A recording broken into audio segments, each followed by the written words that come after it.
Ok. Boa tarde a todos.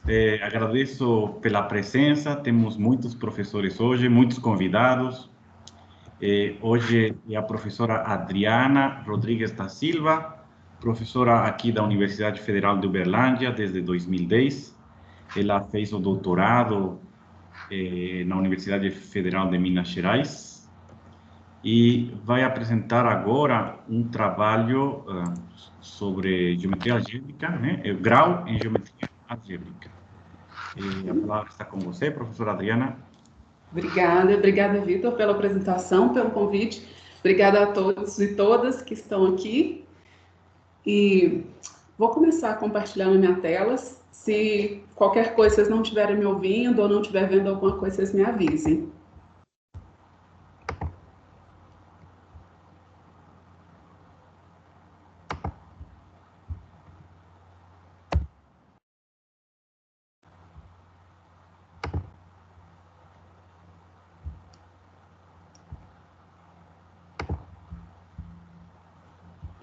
Deixa eu organizar. Todo mundo vendo meu slide de apresentação? Sim, tá bom. Eu falo com meus alunos, vocês vão me avisando, porque quando a gente está em apresentação em tela cheia, a gente não consegue acompanhar o chat, né? Então, vocês podem abrir o microfone e falar comigo sempre que alguma dúvida ou alguma coisa estiver errado, tá? Então, o tema do seminário de hoje é o grau em geometria algébrica. Vamos falar sobre esses tópicos. Então, a primeira coisa que a gente vai falar é grau de curvas, né? Todo mundo já ouviu falar de grau de curvas, grau de polinômio. Toda vez que a gente ouve a palavra grau em matemática, a gente lembra de grau de polinômio. E a gente começa por aí. Então, vamos lembrar como que é o polinômio de Hilbert, classes de Chern, que ajuda a gente a calcular grau. Vamos calcular explicitamente os graus dos mergulhos clássicos de Segre e de Veronese. Apareceram várias vezes aqui, acho que eu coloquei várias pausas e repetiu. E vamos calcular, vamos mostrar alguns graus que a gente calculou em um trabalho nosso de algumas variedades de incidência. Então, como eu falei, a primeira coisa que a gente lembra é grau de curva. Então, vamos pensar na curva dada pelo polinômio y menos x ao quadrado. É um polinômio em duas variáveis de grau 2. Então, z de f, né, são os pares do plano que satisfazem a equação da curva, y igual a x ao quadrado. A gente chama de curva algébrica afim, definida pelo polinômio f. Então, geralmente a gente denota como z de f, ou vou denotar como f igual a zero, ou simplesmente f, se confundindo o polinômio com a curva algébrica. Então, y igual a x ao quadrado dá esse lugar geométrico, né? Esse é o desenho real da curva. Então, agora vamos pensar em duas. Vamos pensar no polinômio y menos x ao quadrado e g igual a y menos 2x.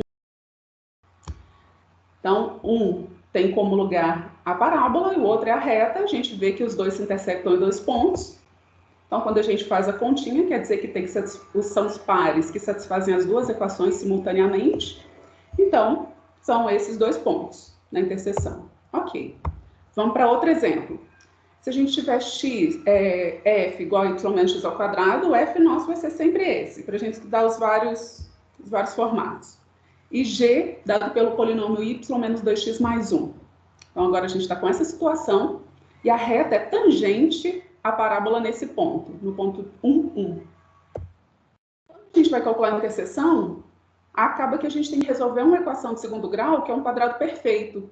Né? Então, a gente só encontra como solução o x igual a 1, portanto, o y igual a 1. Então, a gente tem o ponto de coordenadas 1, porém, a gente diz que ele tem multiplicidade 2, justamente pela condição de tangência. E isso aparece aqui na conta por causa desse quadrado perfeito. Ou seja, x igual a 1 é solução, mas é uma solução com multiplicidade 2. Outra situação, a parábola, e agora a curva g é y igual a 2x menos 3. Então, o traço real aqui não mostra nenhuma interseção. Né? Quando a gente vai calcular igual as duas equações, a gente acaba tendo que resolver uma equação de segundo grau cujo delta é negativo. Então, não tem nenhuma raiz real, mas se a gente considera nosso corpo como os dos complexos, a gente encontra duas raízes complexas e, portanto, dois pontos na interseção. A gente só não está enxergando no traço real. Outro. Continuamos com a f igual a y igual a x ao quadrado, agora a g é x igual a 1, uma reta vertical. E agora a gente encontra somente um ponto e ele não é tangente como aquele caso passado. Né? Então, a interseção é apenas um ponto de coordenadas 1, 1. Não quer dizer que parece que está faltando, né? Todos os casos anteriores que a gente viu sempre davam 2 pontos de interseção. Esse está diferente. Esse a gente só enxerga um. Então, diz para a gente, isso indica que a gente tem que achar um espaço melhor para trabalhar com essas interseções. Então, a gente vai para P2. Em P2, as curvas agora são definidas por polinômios homogêneos nas variáveis x, y e z. Então, lembra que a parábola era y igual a x ao quadrado. Então, agora a gente homogeneiza esse polinômio. Então, vai ficar yz igual a x ao quadrado. E o outro polinômio, que era a reta vertical, era x igual a 1. Quando a gente homogeneiza, então fica x igual a z.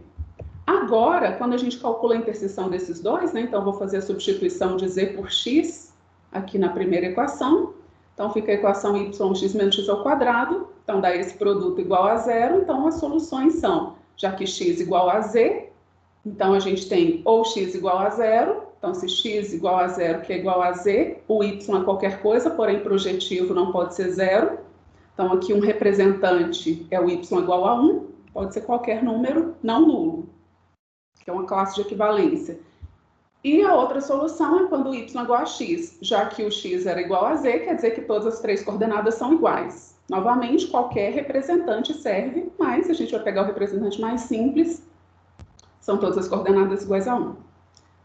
Então, quer dizer que quando a gente vai para o plano projetivo, não faltam mais pontos como faltava no plano afim. Então, a gente vai trabalhar sempre com o corpo algebricamente fechado, para não acontecer aquele problema de, nos reais, a parábola com uma reta possivelmente não se intersectam, mas aí quando a gente vai para os complexos, a gente acha interseções. Então, a gente acha porque nós passamos para um corpo que é algebricamente fechado. E a gente vai trabalhar com o plano projetivo para não ter o problema de faltarem pontos, como faltou no exemplo anterior, antes da gente homogeneizar. Tá? Isso, a gente tem o primeiro teorema que eu acho que, né, é comum a nós todos, que é sejam F e G duas curvas planas projetivas, sem componente comum. Se o grau de F é N, o grau de G é M, então o número de pontos na interseção de F com G, contados com multiplicidades, é igual ao produto, N vezes M. Em particular, se a gente tem uma reta em P2, então o grau do polinômio F vai ser o número de interseção, o número de pontos na interseção dessa curva com a reta L, né? Porque a reta L tem grau 1, então como é o produto dos graus, então a gente vai ter exatamente grau de F pontos. Então, subindo um pouco a dimensão, agora vamos pensar num polinômio dado por xy menos zw, em c de xyzw, né, de grau 2 também. Então, isso dá uma hipersuperfície em P3 agora.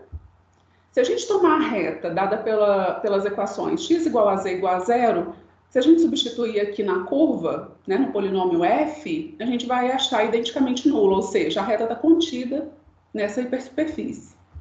Agora, se a gente pegar outra reta, digamos x igual a y igual a zero. Então, se a gente substituir aqui, nós vamos acabar com a equação z vezes w igual a zero.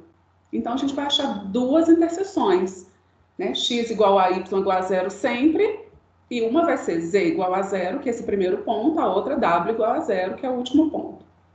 Então, a gente vai encontrar dois pontos. Esse 2 aqui, normalmente, novamente, um número que se repete. E esse 2 vem lá do 2, que era o grau do polinômio que define a hipersuperfície. Então, o grau do polinômio é o número de pontos na interseção do f com a reta L2. Então, essa coisa de, bom, L1 não funcionou, mas L2 funcionou. Toda vez que eu falar a palavra genérica, significa que são retas na posição geral, ou seja, aqui, quase todas as retas que a gente tomar e fizer interseção com F, vai dar essa situação. Tá? Então, essa situação, quando a gente fala a palavra genérica, quer dizer que acontece num aberto denso, ou seja, quase sempre.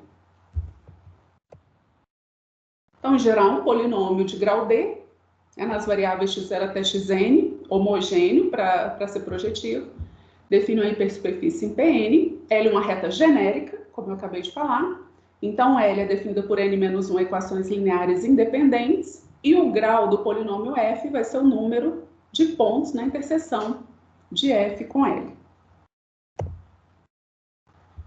Então, vamos lembrar do polinômio de Hilbert. O Cícero falou na palestra dele, vou repetir rapidamente aqui. Se a gente tomar um conjunto algébrico de dimensão R de Pn, eu vou chamar de S de Y um anel de coordenadas, né? Então, esse anel de coordenadas a gente pode olhar como um anel graduado, olhando grau a grau. Então, a gente tem que SYD é um espaço vetorial de dimensão finita sobre o corpo base, K. Então, a função de Hilbert é uma função inteira, né? Pega números inteiros e a gente consegue números inteiros. Na verdade, a gente poderia definir aqui para números naturais, porque menores ou iguais que menores do que zero sempre dá zero. Então, a função de Hilbert para D, para um número inteiro D, é definido como dimensão dessa parte graduada de grau D. O teorema de Hilbert-Serre afirma que existe um único polinômio com coeficientes racionais, tais que ele coincide com a função de Hilbert para D grande, né? Então, a princípio, para as partes graduadas menores pode dar discrepância, mas a partir de um certo ponto eles coincidem.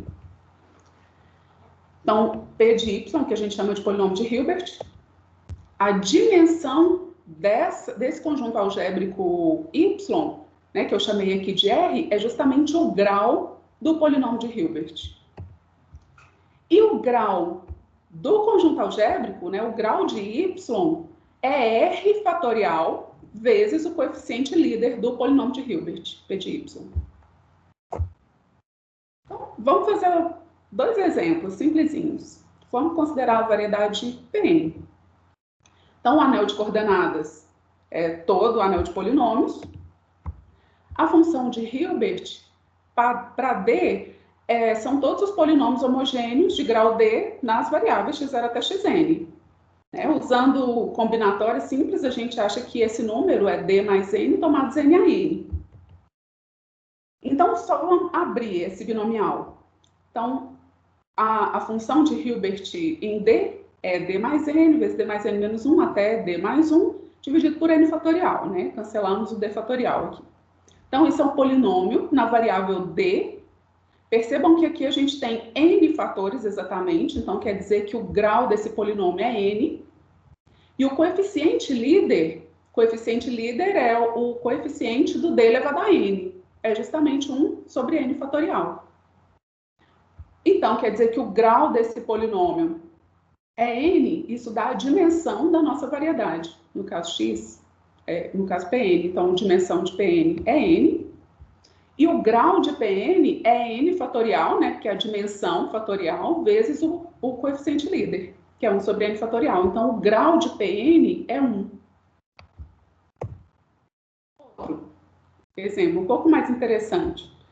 Se a gente toma x contido em P1, ponto duplo. Então, o ponto duplo é dado pelo ideal, gerado por x ao quadrado, em P1. Então, nesse caso, o anel de coordenadas é quem? O anel de polinômios em duas variáveis, passado o quociente pelo ideal, x ao quadrado. Então, vamos ver quem são as partes graduadas. De grau zero, são só os polinômios constantes, né? Então, K significa que a dimensão desse espaço vetorial sobre K é 1. Então, a função de Hilbert em x para D igual a zero é 1. Para 1. Os polinômios de grau 1 aqui, desse quociente, são o x e o y. Então, quer dizer que Sx, a parte de grau 1, é dada, né, é um múltiplo de x mais um múltiplo de y. Então, quer dizer que a função de Hilbert para D igual a 1 é 2. Esse espaço vetorial tem dimensão 2 sobre K. Para D igual a 2. Agora, para D igual a 2, em K de xy é gerado por x ao quadrado, yx e y quadrado, né? Os monômios de grau 2 nas variáveis x e y. Porém, como nós passamos o quociente por x ao quadrado, Então, nesse quociente, a gente só tem os monômios xy e y². Então, novamente, a gente tem um espaço vetorial aqui de dimensão 2 sobre o corpo base K. E, em geral, toda vez que a gente pega a parte graduada de grau D, nós temos como zero aqui todos os múltiplos de x², então x², x³, todos os outros. Então, a parte de grau D vai ser sempre gerada pelos monômios x, y elevado a d menos 1 e y elevado a d. Ou seja, a gente sempre tem um espaço vetorial de dimensão 2 sobre K. Então, quer dizer que o polinômio de Hilbert é o polinômio constante igual a 2. Isso está dizendo, né, em particular, que a gente tem dimensão 0, como a gente sabia, é ponto, então tem dimensão 0, e a gente tem grau igual a 2. Da mesma forma, se a gente tomasse o ideal gerado por x e y, aí não seria um ponto duplo, seriam dois pontos distintos, né? Ou x igual a 0 ou y igual a 0. Dariam dois pontos distintos em P1, porém, quando a gente fizesse essa brincadeira aqui de estudar quem eram as partes graduadas, só iria sobrar x elevado a d e y elevado a d, porque todos os monômios que tivessem x e y figurando, some, né, no quociente por x vezes y. Então, novamente, esse x é a união de dois pontos, mas o polinômio de Hilbert também, nesse caso, é igual a 2. Então, independente se é um ponto duplo ou dois pontos distintos, o polinômio de Hilbert dá 2. Então, aqui faltou um PN aqui. Então, o que a gente chama de Hilbert de PN, né, é o esquema de Hilbert de R pontos em PN. Ele parametriza as famílias de subesquemas de dimensão 0, ou seja, pontos, e comprimento R em PN. A gente chama de esquema de Hilbert de pontos. Então, alguns fatos que tem na literatura sobre esse esquema de Hilbert de pontos. Hilbert de PN é conexo, é um resultado Hartmann. Forgate provou que a Hilbert de P2 é irredutível, liso e possui dimensão 2R. O Yarrobino mostrou que Hilbert de PN é irredutível se somente se ele tem dimensão produto, N vezes R. Esses quatro autores, Cartwright, Ehrman, Velasco e Virey, provaram que Hilbert de P3 é irredutível se R menor ou igual que 7. E tem outros fatos aqui do esquema de Hilbert de pontos também nesse artigo. Alfred e Weizsäcker provaram que Hilbert de PN mergulha sempre na Grassmanniana subespaços desses de SR-CN mais 1 dual de codimensão R. Ou seja, fica fácil dar equações para essas coisas. Alguns exemplos que são fáceis a gente enxergar. Por exemplo, Hilb1 de PN. Um ponto em PN a gente pode identificar com PN. R pontos em P1. R pontos em P1, como P1 a gente tem x e y, então dar R pontos é dar um polinômio homogêneo de grau R em x e y. Então, isomorfa PR. Hilb2 de PN é parametrizado tomando, vou ter um desenho aqui, quando a gente pensa em dois pontos em PN qualquer, então a gente pode pensar de trás para frente. Dois pontos quase sempre estão suportados numa reta. Na verdade, de maneira esquemática, sempre estão suportados em uma reta, porque a gente tem essa informação, dois pontos com a direção. Então, a gente começa de trás para frente. Então, eu tomo uma reta em PN, ou seja, pego um ponto na Grassmanniana de retas em PN e tomo aqui um P2, que é dado pelas fórmulas quadráticas módulo da equação da reta. E aí a gente marca dois pontos nessa reta. Como que a gente faz Hilb3? Hilb3 é parecido, né? 3 pontos. Então, a gente pode pensar que quando eles estão dispostos em maneira geral, então eles são vértices de um triângulo.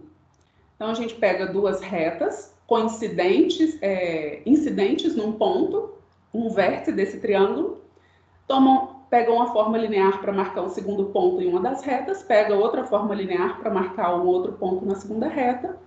Então, isso aqui quase parametriza Hilb-N. Tá? Dá um recobrimento depois que a gente faz uma explosão aqui na variedade de incidência. A Writze e Weizsäcker, no mesmo artigo que eu mencionei agora para trás, fizeram a compactificação de Hilbert 4 de P2. E a gente fez, na minha tese de doutorado, a gente fez Hilbert 4 de PN, para N maior ou igual que 3. Então, qual que é a ideia geral? Hilbert 4, 4 pontos em PN qualquer, a gente pode ver como vértices de um tetraedro. Então, vamos pensar o contrário. Pega duas retas. Em posição geral, digamos, pensa em duas retas reversas. Então, a gente pega duas retas reversas e posso marcar 2 pontos em uma delas, por uma forma quadrática, marco 2 pontos na outra. Tá? Então, isso, depois de 3 explosões, a gente tem um recobrimento desse esquema de Hilbert. Então, é só para a gente ver o que tem, né? Define o polinômio de Hilbert e para que serve. Além de calcular a dimensão, grau, que são invariantes da variedade, a gente ainda consegue olhar ao contrário. Né? Então, olha para esse espaço projetivo, quais são os esquemas ali que tem esse polinômio de Hilbert. Como é isso? Em relação a componentes, descrição, compactificação. Então, outros esquemas de Hilbert. Então, PN, e não vou saber, Schlesinger, não sei se a pronúncia é essa, eles fizeram as componentes do esquema de Hilbert, de polinômio de Hilbert 3T mais 1, em P3, eles descreveram as componentes e uma delas é justamente o espaço de parâmetros das Twisted Cubic. A gente fez no artigo o espaço de parâmetros de uma das componentes de Hilbert 2T mais 2, de P3, né, a componente em que é a união esquemática de duas retas, e também o caso em que é a união esquemática de 3 retas. E, recentemente, com Jaqueline e Fernando, nós fizemos a descrição de uma componente de Hilbert 2T mais 3 em P3, dada pela união de uma cônica tem polinômio de Hilbert 2T mais 1, e 2 pontos, que tem polinômio de Hilbert 2, que a gente já viu nos exemplos. Então, uma das componentes desse esquema de Hilbert é justamente a união de uma cônica e 2 pontos. Então, a gente usa isso para enumerar coisas. A gente usa esses espaços de parâmetros para enumerar superfícies que têm certas configurações. Né? Então, vamos voltar para o nosso grau. Então, teorema de Bézout, a gente falou do teorema de Bézout para o plano projetivo, mas a gente tem um teorema de Bézout mais geral. Se eu tenho x e y, né, em PN, de dimensões puras, K, né, significa que todas as componentes têm dimensão K, com L mais K maior ou igual que N, essa condição aqui é para que não dê vazia a interseção. Suponha que x e y se intersectem transversalmente. Interseção transversal significa que a codimensão da interseção é a soma das codimensões. Então, nesse caso, a gente tem que o grau da interseção é igual ao produto dos graus. Então, é bem carinha daquele teorema de Bézout lá para as curvas, né? Em particular, quando a gente tem K mais L igual a N, né, significa que a gente tem a interseção de dimensão zero, ou seja, X interseção com Y consiste de pontos. Quantos pontos? Justamente o produto. Grau de X vezes grau de Y. Mais particular ainda, quando a gente tem uma dessas aqui, que é um subespaço linear. Então, se a gente tem subespaço linear, o grau é zero. Então, o grau de uma variedade Y de dimensão R em Pn é o número de pontos de interseção de Y com um subespaço linear suficientemente geral, com a mesma ideia que a gente está repetindo, de dimensão complementar, seja N menos R, para a gente ter certeza que vão dar pontos, né, que a interseção vai ser uma coisa de dimensão zero. Então, essa que é a ideia geométrica de grau. O grau de uma variedade, né, além de polinômio de Hilbert, que em geral não é fácil de calcular, além dessa de Bézout ajuda bastante, mas esse fato geométrico é o que mais ajuda. O grau de uma variedade é o número de pontos de interseção com um subespaço linear de codimensão complementar, ou dimensão complementar nesse caso. Então, lembra da primeira coisa que a gente começou? Um polinômio de grau 2 em duas variáveis. Né? Dava uma curva em P2, quando a gente homogeneizou, Então, o que é um subespaço linear de dimensão complementar? Então, a parábola é uma curva, então tem grau 2 e tem dimensão 1 em P2. Um subespaço de dimensão complementar é uma reta em P2. Então, quer dizer que o grau da parábola como variedade algébrica é justamente esse 2, que é o número de pontos na interseção com uma reta. Da mesma forma, a hipersuperfície. Quando a gente fez interseção com uma reta, né, hipersuperfície é uma coisa de dimensão 1, de codimensão 1, ou seja, dimensão n-1. Então, quando a gente faz interseção com uma reta, a gente encontra exatamente tanto os números quanto for o grau do polinômio que a define.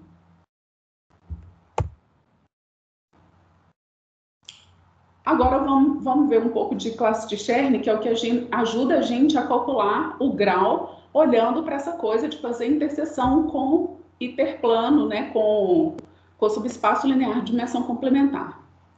Então, vou passar bem rapidamente alguns fatos bem gerais, seja X um esquema, seja L um fibrado em reta sobre X e V uma subvariedade de X. Seja D um divisor de Cartier em V, tal que o fibrado em retas associado a esse divisor seja isomorfo a L, restrita a V. Então, a gente define C1 desse fibrado L, interseção à subvariedade, como o ciclo de D, associado a D. Então, a gente vai denotar como A estrela X o grupo de Chau, definido pelo ciclo de X módulo equivalência racional.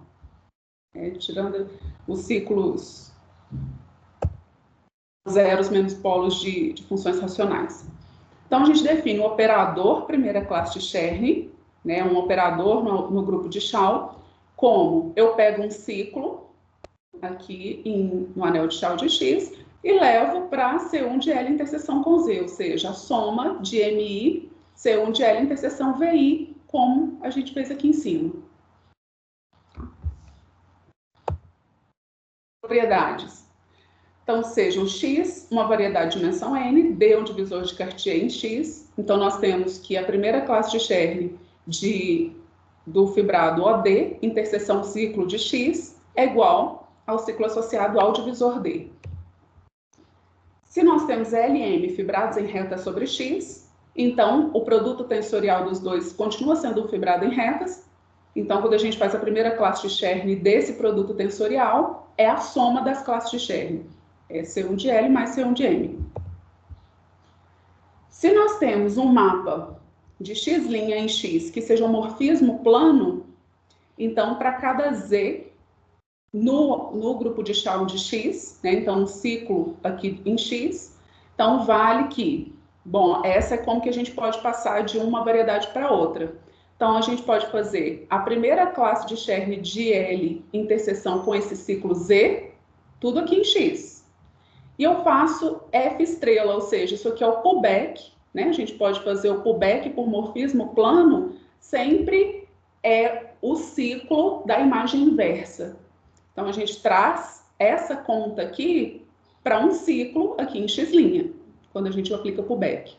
Isso é a mesma coisa que fazer um ciclo, primeiro fazer o pullback do ciclo em Z, né? Z é um ciclo de X, F estrela, então, é o ciclo dado pela imagem inversa, então está um ciclo aqui em X', e aí a gente aplica C1 de F estrela de L. F estrela de L é o pullback do fibrado L, então é um fibrado sobre X', a gente faz a interseção dessas duas coisas, então isso é igual.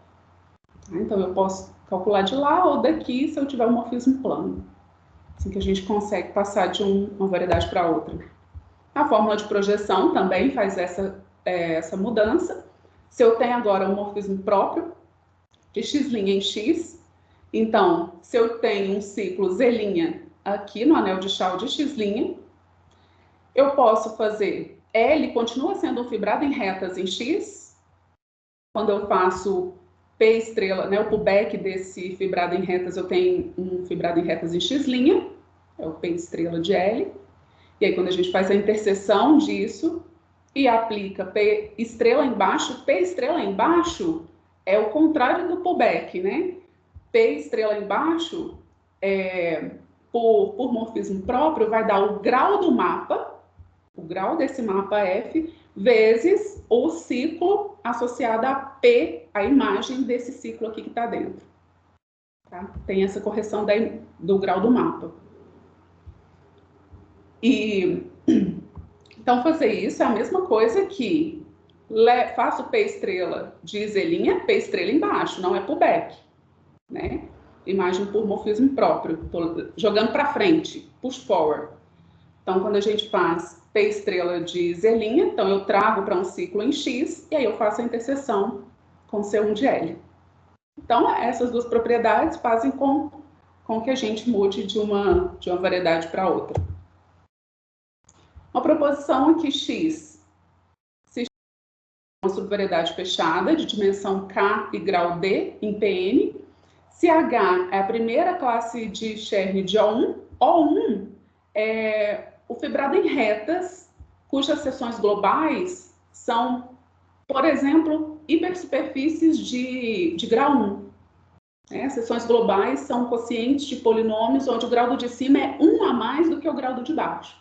Então, a gente pode pensar como uma hipersuperfície, dado por uma equação linear. Então, H, por isso que a gente chama de classe hiperplana, porque a gente vai pensar nisso aqui como interseção com um hiperplano de Pn. Então, o grau de X, o grau dessa subvariedade, é H elevado a K interseção com o ciclo associado a X. Então, o que a gente está fazendo H elevado a K? Quer dizer que eu estou pegando um hiperplano geral, pegando outro hiperplano geral. Então, se eu pego um hiperplano, ele tem dimensão n-1. Pego outro hiperplano geral, tem dimensão n-1. Né? Então, a cada vez que eu corto com um hiperplano, eu caio em 1 a dimensão. Tá? Então, quando eu faço isso, quer dizer que aqui eu estou com um hiperplano geral de codimensão K, e aqui eu estou com uma variedade de dimensão K, então quer dizer que essa interseção é justamente o número de pontos na interseção de X com interseção com um hiperplano de dimensão complementar, a dimensão de X. Tá? Que é aquela definição geométrica que a gente viu depois do teorema de Bézout geral. Então, o grau de X pode ser calculado assim, em termos da classe de Chern. A gente denota como uma expressão de integral. Então, o grau de X é integral sobre X de H elevado a K. Tá? Então, essa notação ou essa notação de baixo que a gente preferir. Então, vamos fazer um cálculo explícito do mergulho de Segre, usando a primeira classe de Chern. Então, lembrando como que é o mergulho de Segre, né? O mergulho de Segre é como que a gente coloca produto cartesiano de espaços projetivos em um espaço projetivo maior. Então, eu tenho Pn, cartesiano Pm, vou colocar dentro de um Pn grande. E como que é essa inclusão, né? Como que é essa imersão? A gente vai pegar o x0 até xn, que está lá em Pn, y0 até ym, que está lá em Pm, e vou multiplicar 2 a 2, um x com um y. Né? Então, em termos matriciais, é como se a gente estivesse fazendo x vezes y transposto, então dá uma matriz com n mais 1 linhas, n mais linhas, m mais 1 colunas. Então, esse Pn é o produto, né? N vezes n mais 1 vezes m mais 1 menos 1 para ser projetivo. Então, a imagem, então isso aqui é um mergulho. A imagem, portanto, é uma subvariedade desse Pn grande. E a gente vai denotar com esse S gordinho. E essa variedade justamente coincide, se a gente enxergar esse Pn grande como as matrizes, daquela ordem que eu falei, né? N mais 1 por M mais 1. Então, são justamente as matrizes de posto 1. Ou seja, uma equação para essa variedade é dada por todos os determinantes 2 por 2 dessa matriz. Então, sejam as classes hiperplanas. H, a classe hiperplana do Pn grande. H1, a classe hiperplana do Pnzinho. E H2, a classe hiperplana do Pm. Então, o que é? Vamos observar primeiro o que é o pullback da classe ON1. Né? ON1, lembra que a gente está pensando como um hiperplano lá no Pn grande. Se a gente lembrar aqui um hiperplano, vamos pensar que ele é dado por Z00 igual a zero. É uma equação linear aqui nesse PN grande. Z00, quando a gente olha para a imagem do mergulho, é x0 e y0. Então, quando a gente faz o pullback da classe hiperplana, é o produto da classe hiperplana do PN com o produto pela classe hiperplana do PM. Então, é o produto tensorial das classes hiperplanas lá do domínio. Então, qual que é o grau da imagem desse mergulho? Bom, usando aquela segunda notação, né, integral sobre S, da classe hiperplana do PN grande, que é o que a gente está denotando com H grande, elevado à dimensão. Nesse caso é N mais M, que é a dimensão do domínio, porque a gente tem um mergulho. Agora a gente usa a fórmula de projeção, que é aquela que a gente pode ir de uma variedade para outra, para ir para o produto cartesiano. Então, a gente agora está calculando a integral sobre PN, cartesiano PM, do pullback disso aqui. O pullback da classe hiperplana do PN grande é o produto tensorial das classes hiperplanas, PN com PM. Só que aqui a gente está fazendo a primeira classe de Chern. A primeira classe de Chern do produto tensorial, uma das propriedades de classe de Chern que a gente viu, é que a primeira classe de Chern do produto tensorial é a soma. Então, quer dizer que esse pullback aqui dá exatamente a soma das classes hiperplanas de PN com PM. Tudo isso elevado à dimensão. Aqui a gente usa binomial, né? A gente faz uma expansão binomial aqui. Agora a gente observa que, para ir, lembra que H2 é a classe hiperplana do PM. Então, se a gente faz um H2 elevado a um expoente maior do que M, isso dá zero, a interseção com PM. Porque a gente está intersectando com mais, né, com uma coisa que tem dimensão maior do que a codimensão desse. Então, dá vazia a interseção. Da mesma forma, se a gente intersecta a classe hiperplana do PN com um expoente aqui maior do que N. Então, também vai dar zero. Então, fazendo essa análise, né, aqui não pode passar de M, e o primeiro aqui não pode passar de N, então só sobra 1. Só sobra quando do H1 o expoente é N, e do H2 o expoente é M. E o coeficiente é N mais M, tomados M a M.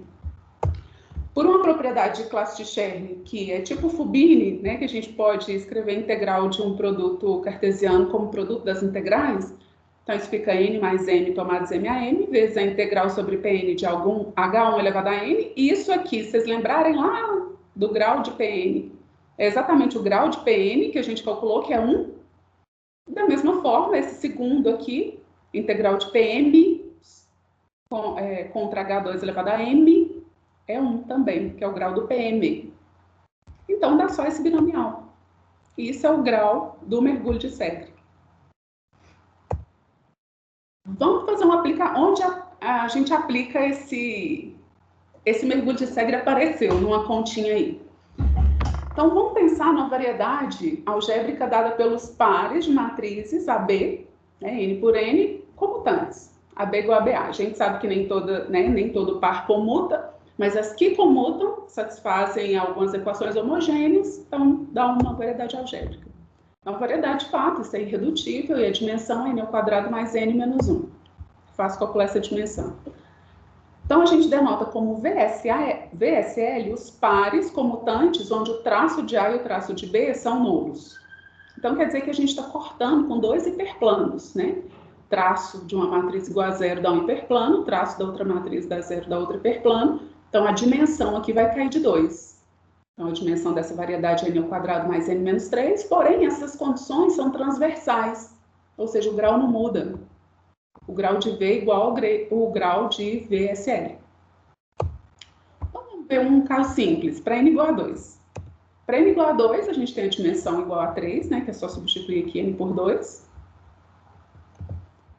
Então, se a gente tomar A, uma matriz de traço nulo a gente representa SL2, não nula, B também, uma matriz de traço nulo, com a condição em que as duas comutam. Então, uma continha simples mostra que uma vai ser múltipla da outra. Então, uma vai ser múltipla da outra, então significa que a gente pode ver esse VSL como imagem do mergulho de Segre, de P2 cartesiano P1 para P5, onde P2 é o P de SL2, né? SL2 são as matrizes 2x2 com traço nulo. Então, isso tem dimensão 3, projetiva 2. Cartesiano P1, né? Alfa, beta, e a imagem vai ser o quê? Um múltiplo de A, um múltiplo de outro múltiplo de A. Então, a imagem disso aqui é justamente o VSL. E qual que é a dimensão? Bom, a dimensão do mergulho de Segre. A dimensão do mergulho de Segre, que é, nesse caso, 2 mais 1 tomados 2A2, ou tomados 1A1, que dá a mesma coisa. Então, o grau dessa variedade é 3, e sai daí. Esse problema de calcular o grau das matrizes comutantes de ordem N foi resolvido em 2007 por dois físicos, Knudson e Zinjustan, tá? Então, eles usaram umas técnicas da física para acharem o grau da variedade de matrizes N por N comutantes. Outro mergulho clássico, então, é chamado mapa Veronese. Então, toma N e D, dois inteiros positivos, a gente vai definir o mergulho de Veronese de Pn em Pn grande, como pegando os monômios nessas variáveis. Então, Pn, vou considerar com coordenadas homogêneas x0 até xn. Então, esse Pn grande, cada entrada vai ser um monômio de grau D. Então, x0 elevado a i0 até xn elevado a in, com a soma dos expoentes igual a D. Onde n, né, a quantidade de monômios de grau D menos 1, que é projetivo. Percebam que a imagem inversa de um hiperplano desse Pn grande é justamente uma hipersuperfície de grau D em Pn.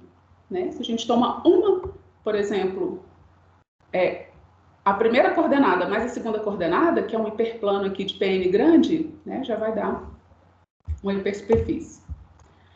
A variedade Veronese, que a gente chama, é a imagem desse mergulho. E ela é interseção, né, o fato geral, clássico, é a imagem desse mergulho, justamente dado por equações quadráticas, né, xi vezes xj igual a xk vezes xl, onde i, j, k e l são multiíndices, né, desse tipo, e a gente com a relação de que a soma i mais j é igual à soma dos índices k mais l. E aí, como que a gente calcula o grau? Então, eu vou tomar H maiúsculo, a primeira classe de Chern do ON maiúsculo, né? A classe hiperplana do PN grande, Hzinho, a classe hiperplana do PN pequeno. Então, por construção, o que é o pullback do ON1? Ou seja, eu pego um hiperplano no PN maiúsculo. Então, vamos pensar aqui, esse termo aqui do meio que a gente explicitou. Se eu pegar esse aqui, o hiperplano, então o pullback disso vai dar I0 vezes um hiperplano, mais I1 vezes outro hiperplano, ou seja, a gente vai achar justamente o produto tensorial D vezes de hiperplanos em PN. Então, esse é o pullback que a gente vai usar daqui a pouco, essa descrição. Então, o grau da imagem, né, o grau da variedade Veronese, é integral sobre V de H elevado a N. N é a dimensão. Como é um mergulho, é igual a dimensão do domínio. A gente usa a fórmula de projeção para trazer para o domínio. Então, fica a integral sobre Pn do pullback da classe hiperplana elevado a N. Pullback da classe hiperplana, como a gente viu aqui, é produto tensorial D vezes da classe hiperplana do Pn pequeno. E a primeira classe de Chern de produtos tensoriais viram somas. Só que aqui é soma da mesma coisa. Então, a gente está somando H mais H mais H, D vezes, D parcelas. Então, fica DH elevado a N, com a notação que a gente colocou. Então, esse fica D elevado a N vezes a integral sobre Pn de H elevado a N. E essa integral é 1, porque a gente já sabe que o grau de Pn é 1. Então, o grau do mergulho Veronese, de grau D, de Pnzinho, é D elevado a N. Um exemplo que a gente usa, né, o mergulho Veronese para determinar o grau de alguma coisa que aparece sempre é o Veronese 3, né, de P1 e P3. Então, a gente está colocando XY dentro de P3, colocando os monômios de grau 3. Então, x ao cubo, x ao quadrado y, xy ao quadrado, y ao cubo. Então, considerando P3 com coordenadas homogêneas, digamos ABCD, então a imagem é dada por aquelas equações quadráticas que a gente falou aí atrás. Por exemplo, x ao cubo vezes y ao cubo é igual a x ao quadrado y vezes xy ao quadrado. Com as coordenadas que eu coloquei, fica AD menos BC igual a zero. Da mesma forma, a gente consegue essas outras duas. Então, a imagem é dada por essas equações. E essa imagem, estou denotando com K, é o que a gente chama de curva, é uma curva racional em P3, né, parametrizada por P1. E é o que a gente chama de Twisted Cubic. É o que a gente conhece como Twisted Cubic. Então, percebam que a Twisted Cubic é justamente a imagem desse mapa, desse mergulho. E pelo que a gente já estudou no caso geral, a imagem do mergulho, né, de P1 para monômios de grau 3 é justamente 3 elevado a 1. Então, o grau da Twisted Cubic é justamente 3, pela imagem veronese. Então, aqui a gente ainda tem uma observação. Percebam que P1 é isomorfo à Twisted Cubic, que é a imagem do mergulho. Porém, o grau de P1 é 1, como o grau de todo PN, e é diferente do grau da Twisted Cubic, que é 3. Então, quer dizer que o grau é um invariante, mas é um invariante que depende como a gente está colocando a nossa variedade dentro do espaço projetivo. Né? Se a gente está entortando muito, o grau muda. E agora vamos falar um pouquinho da variedade de incidência. Então, vamos considerar PN grande, o espaço que parametriza as hipersuperfícies de grau D em PN, né? Então, é dado por esse número, falamos várias vezes desse número já, dessa combinatória binomial. Então, considere a seguinte variedade de incidência. Então, XD vão ser os pares LF, onde L, né, é um subespaço linear de dimensão R em PN, que a gente pode ver como um ponto na Grassmanniana de R mais 1 em CN mais 1, né, tanto faz. E F é um ponto de PN grande. Né? Um ponto de PN grande é uma hipersuperfície de grau D de PN pequeno. Então, aqui a gente vai colocar a condição de que o L está contido em F. Vamos ver o que a gente tira dessa condição. Bom, então aqui, primeiro, o XD está contido no produto cartesiano da Grassmanniana por PN grande. Então, a gente tem uma projeção para a Grassmanniana, tem outra projeção para o PN grande. E aí, alguns fatos, algumas coisas. O YD eu vou chamar da imagem de XD. Então, qual que é a imagem qual que é a dimensão desse YD? Qual que é o grau desse YD?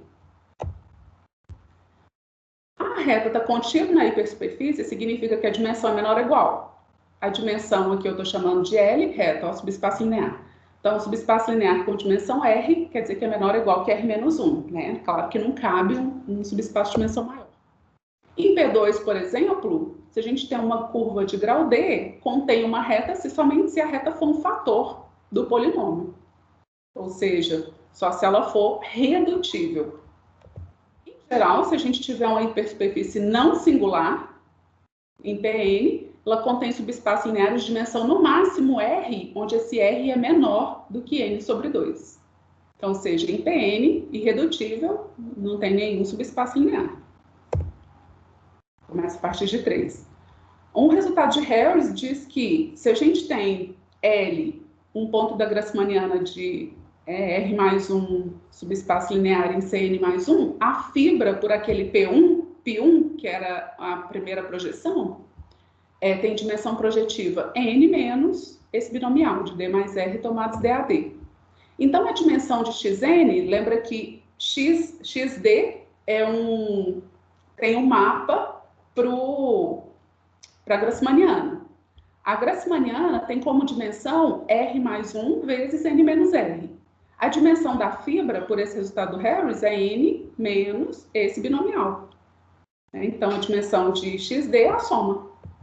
O teorema da dimensão das fibras diz que se a gente... Agora eu vou olhar para outra projeção, para o outro fator PN grande. E se a gente tem uma hipersuperfície aqui, então a dimensão da fibra dessa hipersuperfície é maior ou igual que é a dimensão de XD, que é aquela variedade de cima, menos YD, que é aquela variedade de margem. E isso é maior ou igual que XD está aqui, a dimensão. YD, a gente sabe que ele está dentro de PN grande, então a dimensão dele é menor ou igual que N grande, então menos a dimensão é maior ou igual que do N grande, menos N grande. Então aqui fica, a fibra é maior ou igual, a dimensão da fibra é maior ou igual que esse número. Agora, se esse número que eu acabei de mostrar for maior ou igual que zero, o que significa? Significa que toda hipersuperfície de grau D contém pelo menos um subespaço linear de dimensão R. Então, significa que a imagem daquele mapa P2, ele é todo PN grande. Agora, por exemplo, se a gente está com N igual a 3, então em P3, R igual a 1, quer dizer que a gente está olhando para retas, e D igual a 3, quer dizer que eu estou olhando para superfícies cúbicas. Então, superfície cúbica em PN, o que eu posso falar de retas contidas nessa superfície cúbica? Teorema clássico de Keeler-Selman diz que toda superfície cúbica não singular em P3 contém exatamente 27 retas. Ou seja, aquele mapa P2, quando a gente considera essas, né, N igual a 3, R igual a 1 e D igual a 3, é um mapa que é 27 por 1. Né? Para cada hipersuperfície, a gente consegue 27 retas. Agora, se esse número aqui que a gente tinha falado, que é a dimensão da fibra do P2, for menor do que zero, aí quer dizer que o YD é uma variedade menor do que o PN, ou seja, quer dizer que, em geral, uma hipersuperfície não contém um subespaço linear de dimensão R. Então, essa desigualdade dá uma cota inferior para o grau. Ou seja, se eu estou com P3 e eu quero olhar para retas em superfícies, em hipersuperfícies, então a gente tem que ter D maior ou igual que 4 para acontecer isso.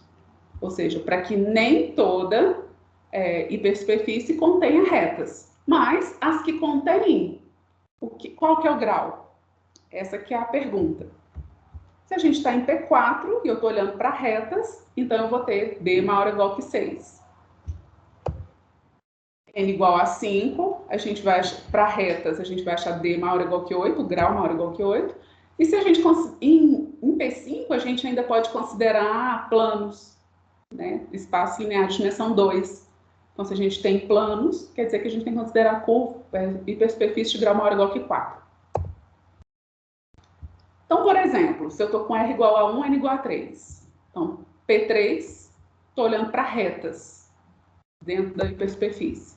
Então, superfícies de grau D contendo uma reta são parametrizadas por uma subvariedade de codimensão D-3 e ela tem grau, esse número, 1 sobre 2 ao cubo vezes 3, vezes o binomial de D mais 1 tomados 4 a 4, vezes esse polinômio de grau 4.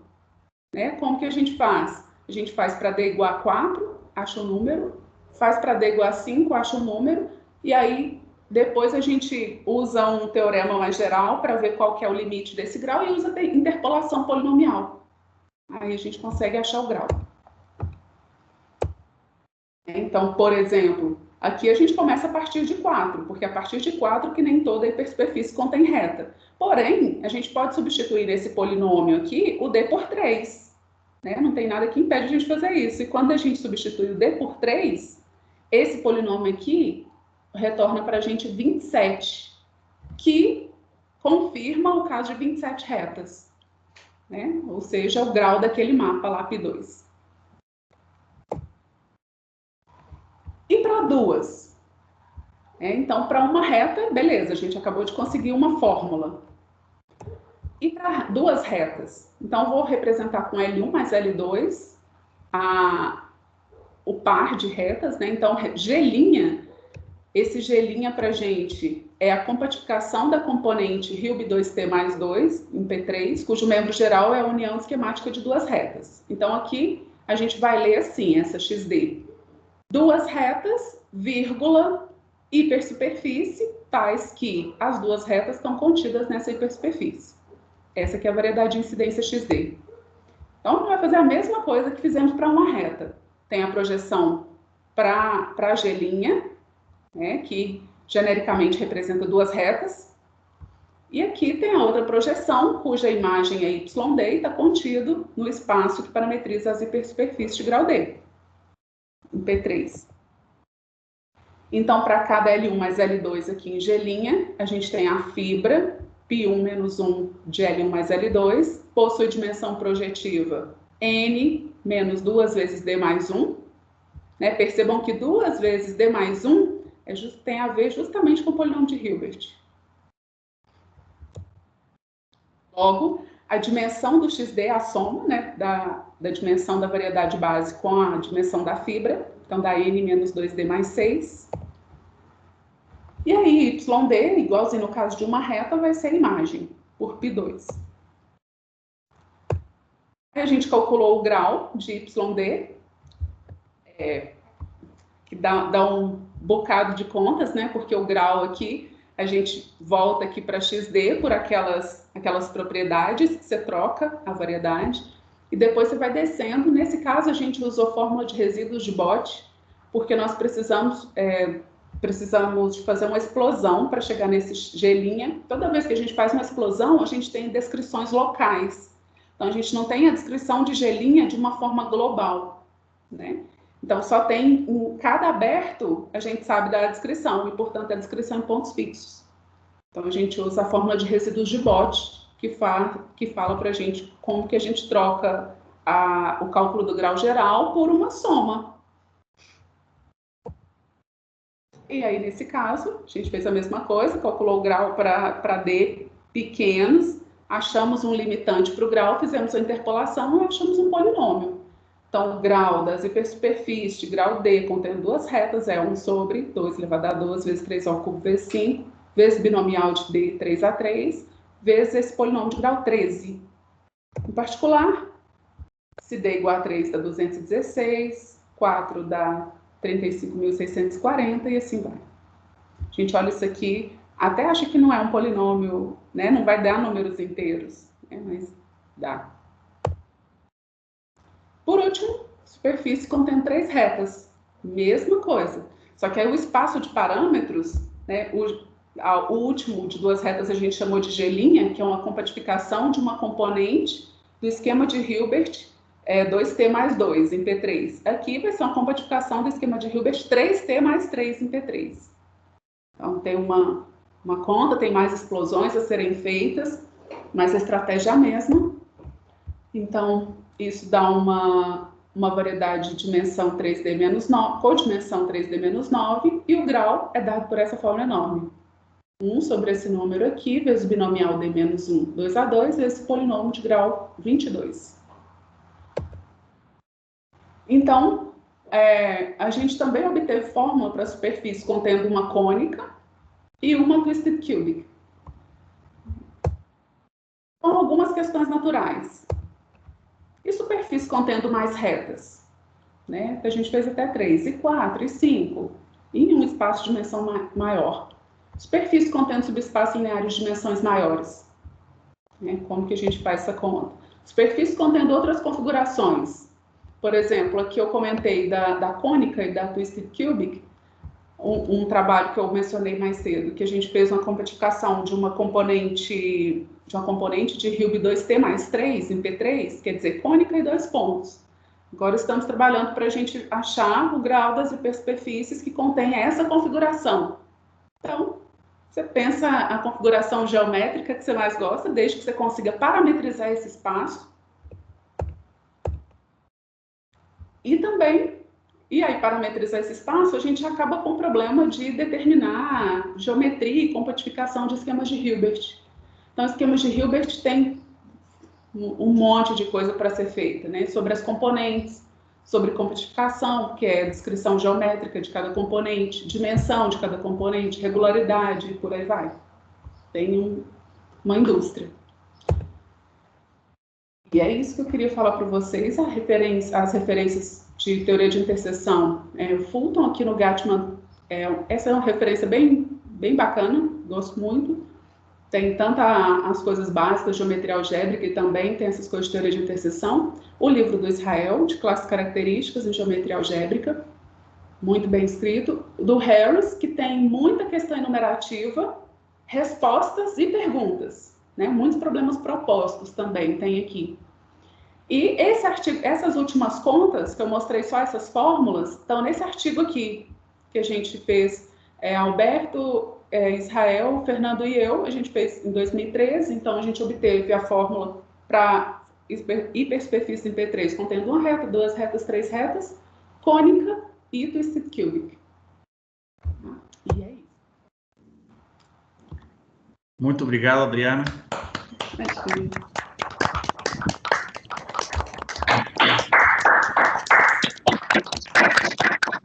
Obrigada. Algum comentário? Alguém gostaria de fazer alguma observação? Eu tenho algumas, se for possível. Claro. Oi, aqui é o Rick, eu sou de Itajubá. Eu estudo geometria algébrica aqui também, isolado. Primeiro, obrigado aí pela apresentação, foi muito boa, foi bem claro. Que bom. Eu acho incrível você fazer parecer fácil classe de Chern, classe de Shao, etc. Porque não é nada fácil mexer com esses negócios, não. Eu mesmo nunca nem tentei mexer, isso é bem complicado. Então, isso é uma outra coisa. Outra coisa é incrível você começar com a cônica e a reta e terminar na classe de Shao e lá onde você terminou, isso é outra coisa incrível. Tem algumas observações aqui. Primeiro, pelo tamanho desses polinômios que você mostrou aí por último, eu já iria adivinhar que você foi aluno do Israel. Eu não precisaria nem olhar no seu lápis, porque a gente da geometria algébrica sabe muito bem com que o Israel mexe. E quando tem um polinômio desse que cobre a página toda, a gente já sabe que o Israel é coisa do Israel. O Israel tem dedo aí. Agora, das contas que você fez lá uma conta para fazer o grau da variedade de Segre com 2 fatores e da de Veronese. Um tipo de conta similar funciona para você calcular o grau da variedade de Segre-Veronese? Sim, eu tenho, já fiz em outra palestra, mistura dessas coisas. Sim. Né? Você pode colocar 2 Veronese, por exemplo, então você inclui em dois projetivos grandes e depois você faz a Segre para colocar num projetivo só. E mistura dessas coisas. Sim. É que eu tenho artigo, eu mexo com a Segre-Veronese aqui diariamente, então sou familiarizado com ela, pelo menos. Mas o grau, eu sabia que tinha uma fórmula para o grau, mas eu nunca tentei calcular, então é bom saber mais. E as outras também, quando você começa a misturar, também tem umas fórmulas que saem de combinatória também, daquele tipo polinômio de Leibniz, né? Que é aquela soma maiorzinha. Agora, dessas contas aí no final, você está com os slides ainda aí? Estou. Você pode voltar num desses YD que você calculou o grau e um deles era não sei, pronome de grau 6 ou alguma coisa assim, vezes um binômio.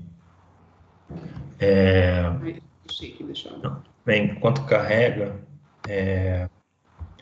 você falou que a estratégia para fazer foi calcular alguns valores pequenos, calcular um limite e usar essas duas coisas para fazer a interpolação. Isso, você usa o teorema de Riemann-Roch para achar um limitante para o grau.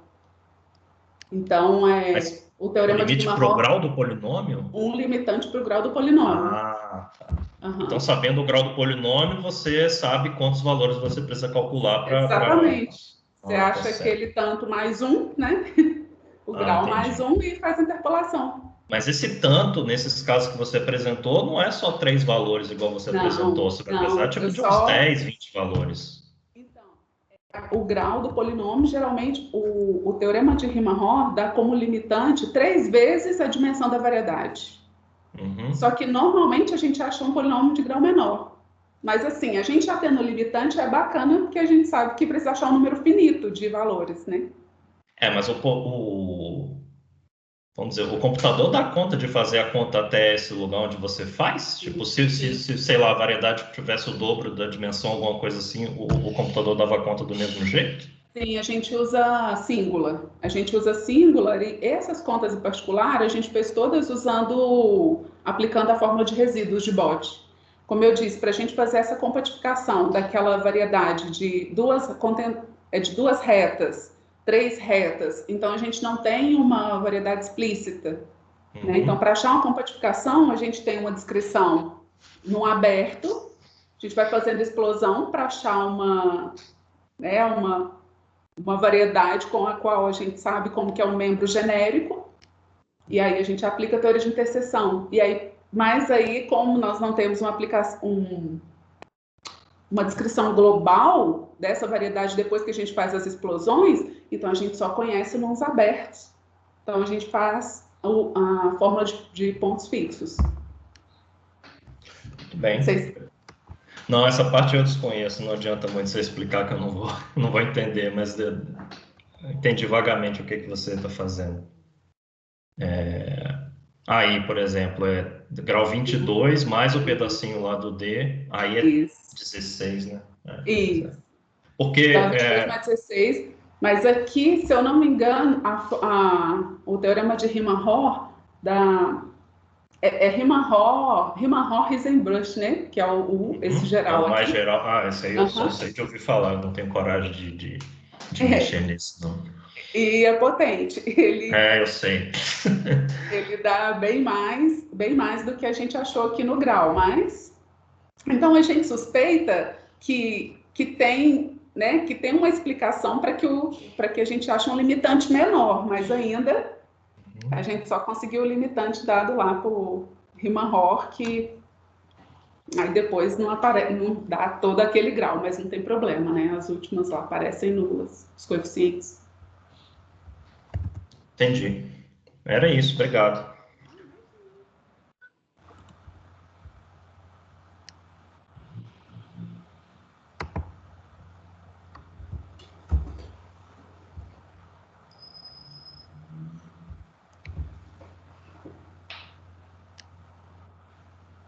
Mais algumas dúvidas, comentários?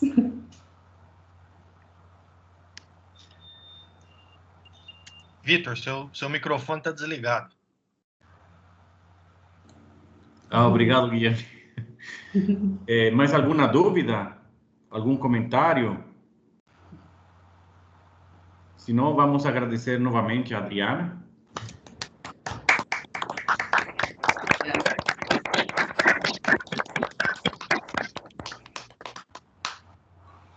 Então, muito obrigado, Adriana, pela palestra. Obrigada a vocês pela presença, ainda aqui virtualmente. Muito obrigada. E muito obrigado. Vitor? Sim.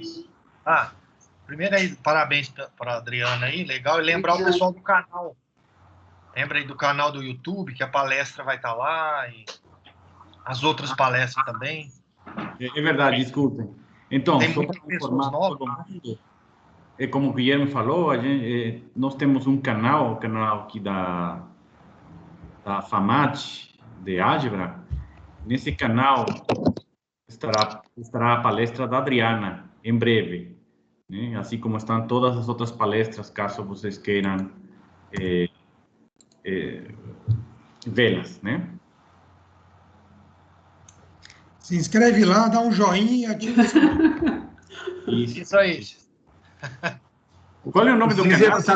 Propaganda aí. Álgebra UFO. Eu coloquei o link aí no chat. Tá. Obrigado, João. Isso, obrigado. Adriana, muito obrigado aí. Obrigada a vocês. Lembrei das minhas aulas lá do doutorado. Bem longe. Muito bom, muito bom. Ai, que bom. Parabéns. Obrigada. Obrigado a todos. Eu vou parar a gravação agora, tá?